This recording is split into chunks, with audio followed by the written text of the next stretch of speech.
महात्मा गांधी से पहले देश में एक ऐसे महान समाज सुधारक पैदा हुए जिन्होंने जाति पाति, छुआछूत, अशिक्षा, सामाजिक कुरीतियों को खत्म करने और किसानों की स्थिति सुधारने और समाज में महिलाओं को उनके अधिकार दिलाने का उल्लेखनीय काम किया।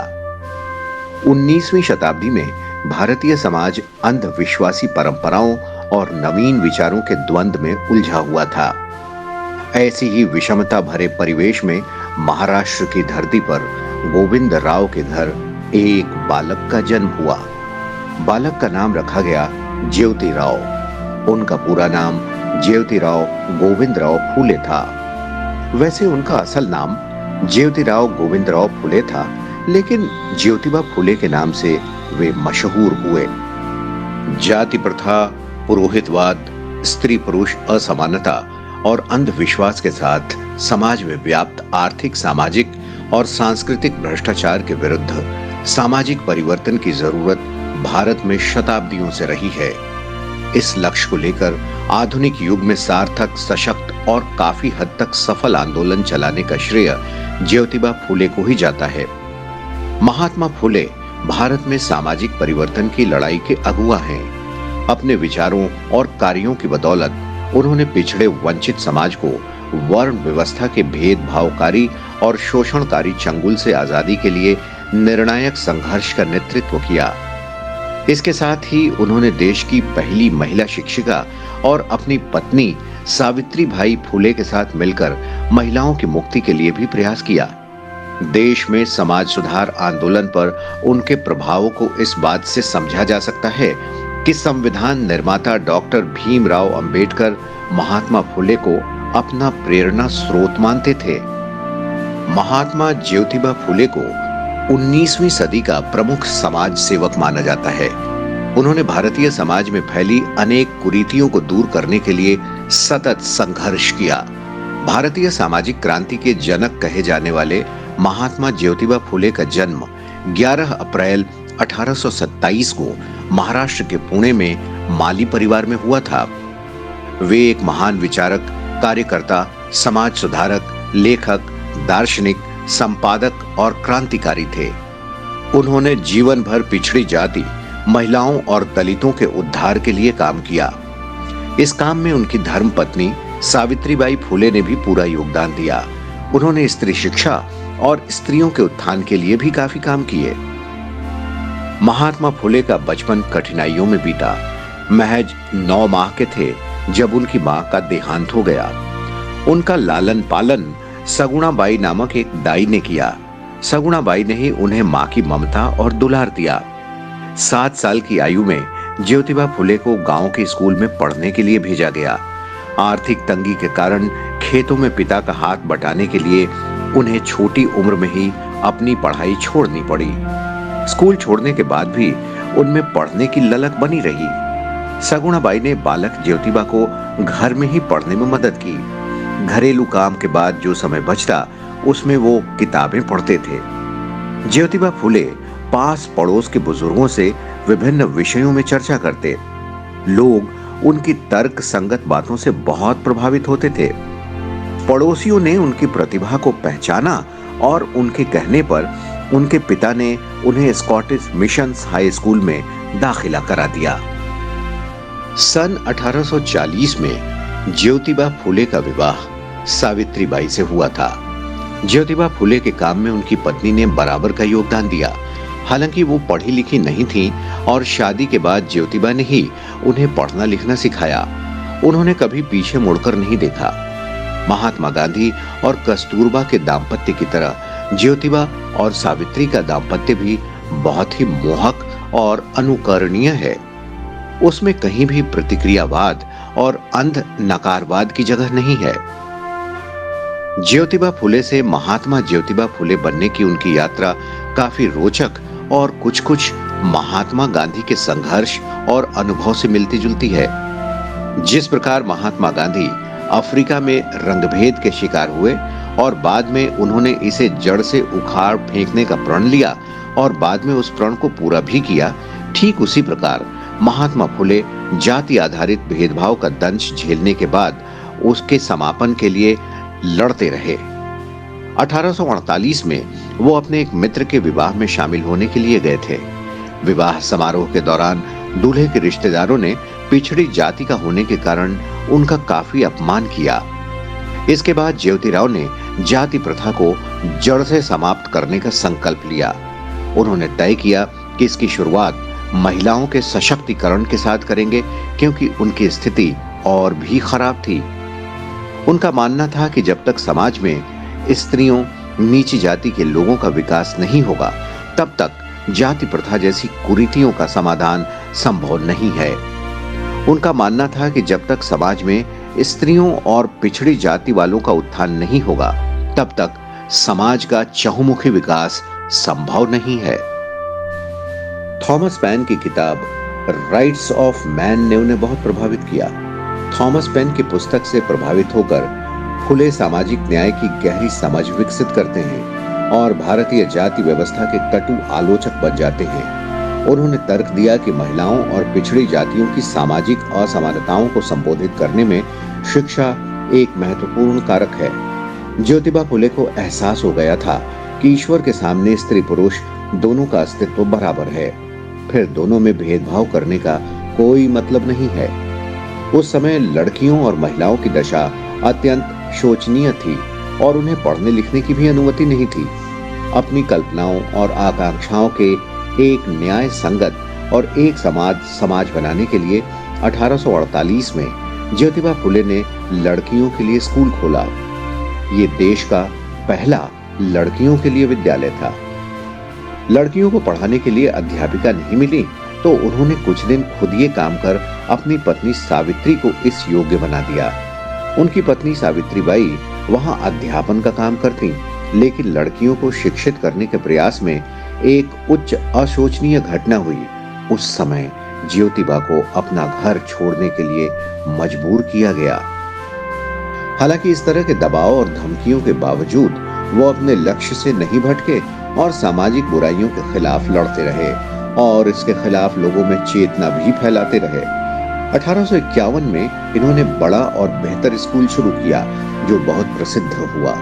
वहां जाति, धर्म और पंथ के आधार पर कोई भेदभाव नहीं था और उसके दरवाजे सभी के लिए खुले थे। लोगों ने प्रारंभ से ही उनके काम में बाधा डालने की कोशिश की, लेकिन महात्मा फुले आगे बढ़ते ही गए। सावित्रीबाई फुले स्वयं इस स्कूल में लड़कियों को पढ़ाने के लिए जाती थीं, लेकिन यह सब इतना आसान नहीं था। उन्हें लोगों के कड़े विरोध का सामना करना पड़ा, लेकिन उन्होंने कभी हार नहीं मानी। इसके बाद ज्योतिबा फुले ने लड़कियों के लिए 2 और स्कूल खोले और एक स्कूल पिछड़ी जाति के बच्चों के लिए खोला। ज्योतिबा फुले का मानना था कि समाज में बदलाव लाने की काम की शुरुआत घर से ही होनी चाहिए। उस समय ऐसा करने की हिम्मत करने वाले वे देश के पहले समाज सुधारक थे। आजीवन वे आस्तिक बने रहे, लेकिन मूर्ति पूजा का विरोध किया।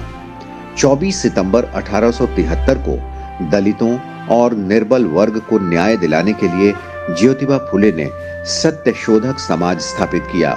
वे खुद इसके अध्यक्ष थे और सावित्रीबाई फुले महिला विभाग की प्रमुख। इस संस्था का मुख्य उद्देश्य पिछड़ी जातियों को शोषण से मुक्त कराना था।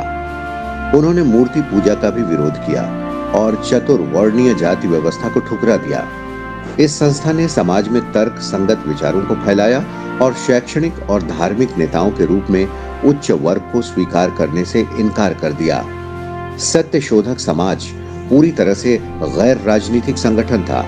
राजनीतिक सवालों पर बोलना उसमें सख्त मना था। ये महात्मा फुले का जनता पर प्रभाव और अनूठी कार्यशैली थी कि सत्य शोधक समाज को पांव जमाने में देर न लगी। स्थापना के कुछ ही महीनों में मुंबई और पुणे के शहरी और ग्रामीण क्षेत्रों में उसकी शाखाएं स्थापित होने लगीं। कोल्हापुर के शासक शाहू महाराज ने इस संस्था को भरपूर वित्तीय और नैतिक समर्थन दिया। सत्य शोधक समाज की मान्यताएं थी, भक्त और भगवान के बीच किसी बिचौलिए की कोई जरूरत नहीं। बिचौलियों की तरफ से लादी गई धार्मिक दास्ता को नष्ट करना और सभी जातियों के स्त्री पुरुषों को शिक्षा उपलब्ध कराना। सत्य शोधक समाज के प्रमुख उद्देश्य थे पुरोहित, सूदखोर आदि की सामाजिक सांस्कृतिक दास्ता से मुक्ति दिलाना, धार्मिक सांस्कृतिक कार्यों में पुरोहितों की अनिवार्यता को खत्म करना, पिछड़ों को शिक्षा के लिए प्रोत्साहित करना, सामूहिक हितों की प्राप्ति के लिए उनमें एकजुटता का भाव पैदा करना, धार्मिक और जाति आधारित उत्पीड़न से मुक्ति दिलाना, पढ़े लिखे पिछड़े वर्गों के युवाओं के लिए प्रशासनिक क्षेत्र में रोजगार के अवसर उपलब्ध कराना। कुल मिलाकर यह सामाजिक परिवर्तन के घोषणा पत्र को लागू करने का कार्यक्रम था। पिछड़ी जातियों को ज्योतिबा फुले पर भरोसा था। इसकी सबसे बड़ी वजह शिक्षा के क्षेत्र में किए गए उनके काम थे। इसीलिए सत्य शोधक समाज को उन्होंने हाथों हाथ लिया।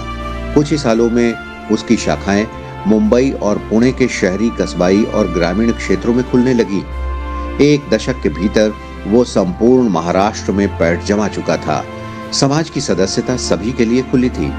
अति पिछड़ी जातियां तेजी से उससे जुड़ने लगी। लोगों ने शादी ब्याह, नामकरण ऐसे अनेक अवसरों पर पुरोहितों को बुलाना छोड़ दिया।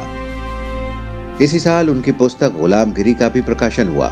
1873 में प्रकाशित ये पुस्तक आज भी समाज में हो रहे भेदभाव पर खरी उतरती है।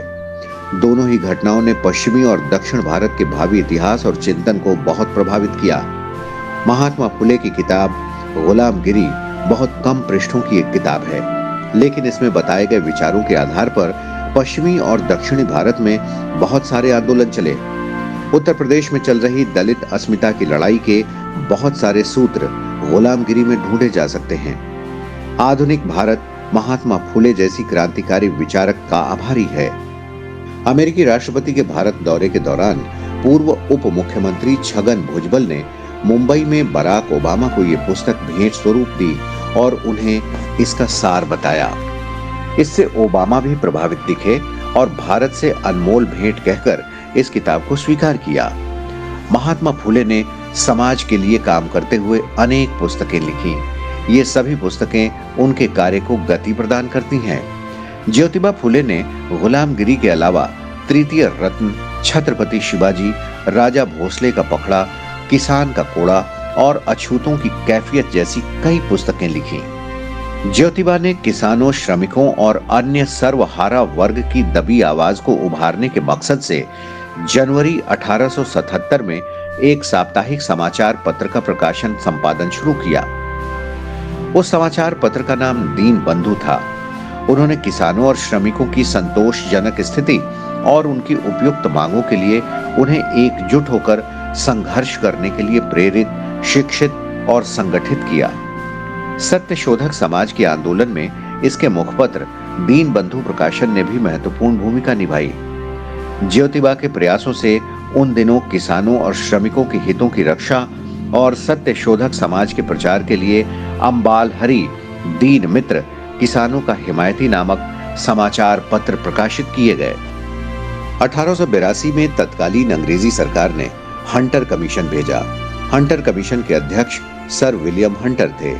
ये आयोग भारत में शिक्षा व्यवस्था की दशा और दिशा की जानकारी प्राप्त करने के लिए गठित किया गया था। ज्योतिबा फुले ने हंटर कमीशन के समक्ष लिखित रूप में अपना वक्तव्य दिया। उसमें उन्होंने कई अहम विषयों पर विशेष रूप से जोर दिया, जिनमें ग्रामीण क्षेत्रों के लिए स्वतंत्र शिक्षा व्यवस्था, गणित, इतिहास, भूगोल, व्याकरण का प्रारंभिक ज्ञान, कृषि संबंधी हर तरह का ज्ञान और सामान्य ज्ञान, नीति और आरोग्य को शामिल करना था। ज्योतिबा फुले बाल विवाह के खिलाफ थे, साथ ही विधवा विवाह के समर्थक भी थे। वे ऐसी महिलाओं से बहुत सहानुभूति रखते थे जो शोषण का शिकार हुई हों या किसी वजह से परेशान हों। इसीलिए उन्होंने ऐसी महिलाओं के लिए अपने घर के दरवाजे खुले रखे थे जहां उनकी देखभाल हो सके। इसके साथ ही विधवाओं की शोचनीय दशा को देखते हुए उन्होंने विधवा पुनर्विवाह की भी शुरुआत की और 1854 में विधवाओं के लिए आश्रम भी बनाया। पति के गुजर जाने पर विधवा हुई महिलाओं का मुंडन कर दिया जाता था। इस अपमानजनक प्रथा के खिलाफ उन्होंने एक ऐसे आश्रम की स्थापना की जिसमें सभी जातियों की विधवाएं सम्मान के साथ रह सकती थीं। उन नवजात शिशु कन्याओं के लिए भी एक घर बनाया जो अवैध संबंधों से पैदा हुई थी और जिन्हें सड़क या कूड़े पर फेंक दिया जाता था। साथ ही उन्होंने नवजात शिशुओं के लिए भी आश्रम खोला ताकि कन्या शिशु हत्या को रोका जा सके। उनकी समाज सेवा देखकर 1888 में मुंबई की एक विशाल सभा में उन्हें महात्मा की उपाधि दी गई। ज्योतिबा ने पुरोहित के बिना ही विवाह संस्कार आरंभ कराया और इसे मुंबई हाई कोर्ट से भी मान्यता मिली। महात्मा फुले ने पिछड़ों पर लगे अछूत के लांछन को धोने और उन्हें बराबरी का दर्जा दिलाने के लिए भी प्रयास किया। इसी दिशा में उन्होंने दलितों को अपने घर के कुएं का प्रयोग करने की अनुमति दी। पिछड़ी जातियों और महिलाओं में अंधविश्वास के कारण पैदा हुई आर्थिक और सामाजिक विकलांगता को दूर करने के लिए भी उन्होंने आंदोलन चलाया। उनका मानना था कि अगर आजादी, समानता, मानवता, आर्थिक न्याय, शोषण रहित मूल्यों और भाईचारे पर आधारित सामाजिक व्यवस्था का निर्माण करना है तो असमान और शोषक समाज को उखाड़ फेंकना होगा। उन्होंने विधवाओं और महिला कल्याण के लिए काफी काम किया था। उन्होंने इसके साथ ही किसानों की हालत सुधारने और उनके कल्याण के लिए भी काफी प्रयास किए। ज्योतिबा फुले ये जानते थे कि देश और समाज की वास्तविक तरक्की तब तक नहीं हो सकती जब तक देश का बच्चा बच्चा जाति पाति के बंधनों से मुक्त नहीं हो जाता। साथ ही देश की नारियां समाज के प्रत्येक क्षेत्र में समान अधिकार नहीं पा लेती। उन्होंने तत्कालीन समय में भारतीय नव युवकों का आह्वान किया कि वे देश, समाज, संस्कृति को सामाजिक बुराइयों और अशिक्षा से मुक्त करें और एक स्वस्थ, सुंदर, सुदृढ़ समाज का निर्माण करें। मनुष्य के लिए समाज सेवा से बढ़कर कोई धर्म नहीं है। इससे अच्छी ईश्वर सेवा और कोई नहीं। महाराष्ट्र में सामाजिक सुधार के पिता समझे जाने वाले महात्मा ज्योतिबा फुले ने आजीवन सामाजिक सुधार के लिए काम किया। मानव मानव के बीच का भेद उन्हें असहनीय लगता था। ज्योतिबा फुले की संत महात्माओं की जीवनियां पढ़ने में बड़ी रुचि थी। उन्हें ज्ञान हुआ कि जब भगवान के सामने सब नर नारी समान हैं, तो उनमें ऊंच नीच का भेद क्यों होना चाहिए। ज्योतिबा फुले ने अपने काम से अनेक लोगों को प्रभावित किया। ये प्रभाव उनकी मृत्यु पर्यंत भी बना रहा। डॉक्टर भीमराव अंबेडकर भी उनसे काफी प्रभावित हुए और महात्मा की राह पर चलते हुए उन्होंने पिछड़ों के उत्थान के लिए कई काम किए, जिनका प्रत्यक्ष परिणाम आज देखा जा सकता है। ज्योतिबा फुले 19वीं सदी के एक बड़े समाज सुधारक, सक्रिय प्रतिभागी और विचारक थे। उन्होंने भारतीय समाज में प्रचलित जाति आधारित विभाजन और भेदभाव की मुखालफत की। ज्योतिराव अपना संदेश लोगों तक कैसे पहुंचाते थे, इसका एक रोचक किस्सा रोजलिंड ओ हेनलान ने अपनी पुस्तक में लिखा है। एक बार महात्मा फुले अपने मित्र ज्ञानोबा सासने के साथ पुणे के बाहर स्थित एक बागीचे के भ्रमण के लिए गए। वहां एक कुआं था जिससे उस बगीचे की सिंचाई होती थी। जैसे ही दोपहर का अवकाश हुआ, सभी मजदूर खाना खाने बैठ गए। ये देख वो कुएं तक पहुंचे और कुएं के डोल को चलाने लगे। काम करते करते उन्होंने गाना भी शुरू कर दिया। मजदूर उन्हें देखकर हंसने लगे। फुले ने उन्हें समझाया, इसमें हंसने जैसा कुछ नहीं है। मजदूर लोग काम करते हुए अक्सर गाते बजाते हैं। केवल मेहनत से जी चुराने वाले लोग ही फुर्सत के समय वाद्य यंत्रों का शौक फरमाते हैं। असली मेहनतकश जैसा काम करता है, वैसा ही अपना संगीत भी गढ़ लेता है। ज्योतिबा फुले और सावित्रीबाई फुले की कोई संतान नहीं थी, इसीलिए उन्होंने एक विधवा के बच्चे को गोद लिया। 27 नवंबर 1890 को उन्होंने अपने सभी करीबियों को बुलाया और कहा कि अब मेरे जाने का समय आ गया है। मैंने जीवन में जिन जिन कामों को हाथ में लिया है, उसे पूरा किया। मेरी पत्नी सावित्री ने हरदम परछाई की तरह मेरा साथ दिया है और मेरा पुत्र यशवंत अभी छोटा है और मैं इन दोनों को आपके हवाले करता हूँ। इतना कहते ही उनकी आंखों में आंसू आ गए और उनकी पत्नी ने उन्हें संभाला। 28 नवंबर 1890 को ज्योतिबा फुले ने नश्वर शरीर त्याग दिया और इस तरह एक महान समाज सेवी इस दुनिया से विदा हो गया। उनके देहांत के बाद सावित्रीबाई फुले ने सत्य शोधक समाज की बागडोर संभाली। महात्मा ज्योतिबा फुले की मृत्यु के बाद उनके अनुयायियों ने सत्य शोधक समाज को दूर दूर तक पहुंचाने का काम किया। ज्योतिबा फुले ही अपने समय के ऐसे समाजशास्त्री और मानवतावादी थे जिन्होंने ऐसे साहसिक विचार पेश किए। महात्मा फुले ऐसी सामाजिक व्यवस्था के आमूल चूल परिवर्तन के पक्षधर थे जिसमें शोषण करने के लिए कुछ लोगों को जानबूझकर दूसरों पर निर्भर, अनपढ़, अज्ञानी और गरीब बना दिया जाता है। उनके मुताबिक व्यापक सामाजिक आर्थिक परिवर्तन के लिए अंधविश्वास उन्मूलन एक हिस्सा है। परामर्श, शिक्षा और रहने के वैकल्पिक तरीकों के साथ-साथ शोषण के आर्थिक ढांचे को समाप्त करना भी बेहद जरूरी है। भारतीय लोकतंत्र में स्त्री, दलित, शोषित, किसान और श्रमिकों की जैसे जैसे उन्नति होगी, वैसे वैसे महात्मा फुले का व्यक्तित्व अधिकाधिक उभरकर सामने आएगा। महाराष्ट्र के एक किसान परिवार में जन्मे महात्मा फुले देश में सामाजिक क्रांति के अग्रदूत रहे। गांधी जी उन्हें सच्चा महात्मा कहते थे और उन्हें अपना प्रेरणा स्रोत मानते थे। बाबा साहब अम्बेडकर उनके सामाजिक दर्शन से प्रभावित ही नहीं थे, बल्कि उन्हें भगवान बुद्ध और कबीर गुरुओं के साथ अपना तीसरा गुरु मानते थे। आज भी लोग ज्योतिबा के कार्यों से प्रभावित हो रहे हैं। सत्य शोधक समाज के माध्यम से फुले ने पिछड़ों को अपने विकास और मान प्रतिष्ठा अर्जित करने का जो रास्ता करीब सालों पहले दिखाया था, सामाजिक न्याय के लिए वो आज भी उतना ही जरूरी और प्रासंगिक है।